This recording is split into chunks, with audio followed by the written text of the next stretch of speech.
ছেলের স্কুলে টিফিন দেবো বলে মোগলাই পরোটাটা ভেজে নিচ্ছি। যাই হোক, ভিডিওর প্রথমে বলবো, আমার ভিডিও যে যেখান থেকে দেখছো বা দেখছেন তাদেরকে জানাই অসংখ্য ধন্যবাদ। আর সেই সঙ্গে সবাইকে নমস্কার জানিয়ে আমি আমার ভিডিওটা শুরু করছি। মোগলাই পরোটা বানানোর জন্য প্রথমে ময়দাটাকে রুটির মতো বেলে নেওয়ার পর তারপর যে ডিম, পেঁয়াজ কুচনো, লঙ্কা কুচি, নুন, একটু গরম মশলা গুঁড়ো দিয়ে ডিমটা ফেটিয়ে যে রুটির মতো বেলেছি তার মাঝখানে দিয়ে ঠিক এরকম ভাঁজ করে নিতে হবে। ভাঁজ করে নিয়ে একটু চেপে চেপে দিতে হবে যাতে ভেতরের যে পুরটা বাইরে বেরিয়ে না আসে। এখানে চেপে চেপে দেওয়ার পর ঠিক এবার উল্টো দিক করে তেলের মধ্যে ছেড়ে দিতে হবে।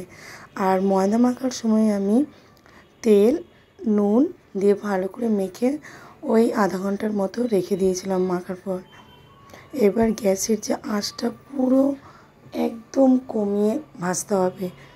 আর জোর বেশি তাপে ভাজলেই ফেটে যাবে আর সব বেরিয়ে যাবে, ফুলে একদম ফেটিয়ে যাবে। এতো এক পিঠ হয়ে গেছে, আমি আর এক পিঠ উল্টে নিচ্ছি।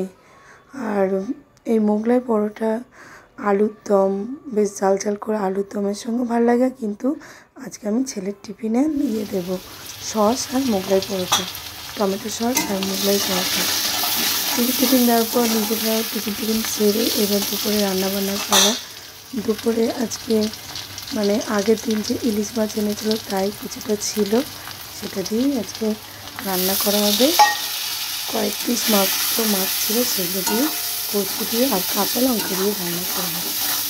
আজকে লঙ্কার গুঁড়ি কোনো ইউজ করবো না। কচুটা প্রথমে সেদ্ধ করে নিয়েছি প্রেসারে সেদ্ধ করার পর কড়াইতে তেল গরম করে জিরে দিয়ে তারপর কচুগুলো একটু ভাজা ভাজা হয়ে গেলে তার মধ্যে দিয়ে দেবো লবণ, হলুদ গুঁড়ো আর কাঁচা লঙ্কা দেওয়ার পর ভালো করে কষিয়ে নেব।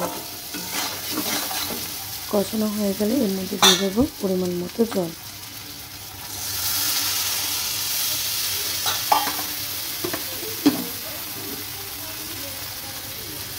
এবার ঢেকে দেবো ফুটে ওঠার জন্য।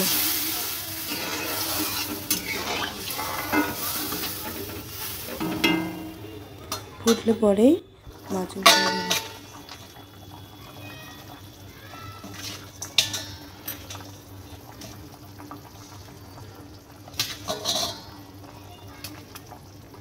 যেহেতু আজকে মাছ ভেজে রান্না করেছি, কারণ আগের দিনের মাছ ফ্রিজে ছিল, তাই সব মাছই ভেজে রান্না করছি। নাহলে টাটকা মাছ হলে একদম কাঁচাই ঝোলে দিয়ে দিতাম। আর কাঁচা ঝোলে দিলে ঝোল ফোটার আগেই দিয়ে দিতাম। রান্না হয়ে গেলে এর মধ্যে এবার দিয়ে দেবো এই যে জিরে বাটাটা বেটে রেখেছি, শুকনো কড়াই ভেজে রাখা জিরে বাটাটা এর মধ্যে দিয়ে দেবো। ভিডিওটা শুরু থেকে শেষ পর্যন্ত দেখার জন্য আবারও সবাইকে জানাচ্ছি অসংখ্য ধন্যবাদ। আর আমি সোম থেকে রবি আমি আমার বাড়িতে কী কী রেসিপি রান্না করি তা দেখতে হলে অবশ্যই থাকতে হবে আমার চ্যানেলে। ঝোল হয়ে গেছে, আরেকটা ফুটিয়ে নেব।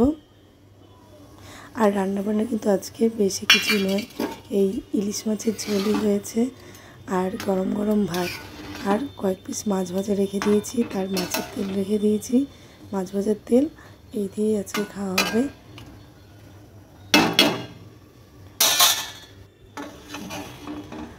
ঝোল হয়ে গেছে, এই যে নামিয়ে দিয়েছি গামলার মধ্যে। আজকে লাল লাল ঝাল ঝাল অতটা লাগবে না, কারণ আজকে গুঁড়ো লঙ্কাটা ইউজ করিনি, পুরোপুরি কাঁচা লঙ্কা দিয়ে রান্না করেছি। এবার ভাত খাবো যেহেতু, তার আগে মাছের ঝোলটা বেড়ে নিই। ইলিশ মাছের ঝোল দারুণ লাগছে। ভিডিওটি আজকের মতো এইটুকু। টাটা, বাই বাই, দেখা হবে নেক্সট ভিডিওতে। ততক্ষণে সবাই ভালো থাকবে আর আমার ভিডিও দেখে যাবে। আর ভিডিওর মধ্যে যদি ভুল বা ত্রুটি থাকে তাহলে অবশ্যই ক্ষমা করে দেবেন। এই যে বেড়ে নিলাম, এবার খাওয়া দাওয়ার পালা। মাছ ভাজাও আছে 2 পিস। আজকের মতো এইটুকু, টাটা।